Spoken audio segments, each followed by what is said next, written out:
இந்த குடியுரிமை திருத்த சட்டம் 2019 இந்த திருத்த சட்டப்படி 4 திருத்தங்கள் மட்டும் தான் கொண்டு வந்திருக்காங்க. முதல் திருத்தம் என்னன்னு பார்த்தீங்கன்னா, இஸ்லாமிக் ஸ்டேட் அப்படின்னு அறிவிச்சுக்கிட்ட பாகிஸ்தான், ஆப்கானிஸ்தான், பங்களாதேஷ் இந்த 3 நாடுகள்ல இருந்து மைனாரிட்டி பீப்புள், அதாவது இஸ்லாம் தவிர்த்து மற்ற மதத்தினர் யாரெல்லாம் உள்ள வராங்களோ அவங்களுக்கு குடியுரிமை வழங்கப்படும். இதுதான் முதல் திருத்தம். இரண்டாவது திருத்தம் என்னன்னு பார்த்தீங்கன்னா, இந்த சிஏஏ 2019 இருந்து ஒரு 4 ஸ்டேட்ஸ்க்கு வந்து விலக்கு கொடுத்துருக்காங்க.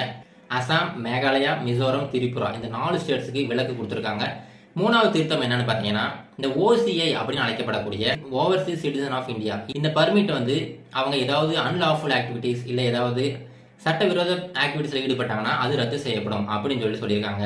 நாலாவது திருத்தம் என்னன்னு பார்த்தீங்கன்னா, ஒரு மனிதர் அதாவது லீகலா இந்தியாவுக்குள்ள வந்து 11 வருடங்கள் இருந்தால் அவருக்கு சிட்டிசன்ஷிப் வழங்கப்படும். இதுதான் வந்து பழைய சட்டம். அதை வந்து திருத்தி வெறும் 5 வருடங்கள் இந்தியாவுக்குள்ள இருந்தால் போதும் அவருக்கு சிட்டிசன்ஷிப் வழங்கப்படும். இதுதான் நாலாவது திருத்தம்.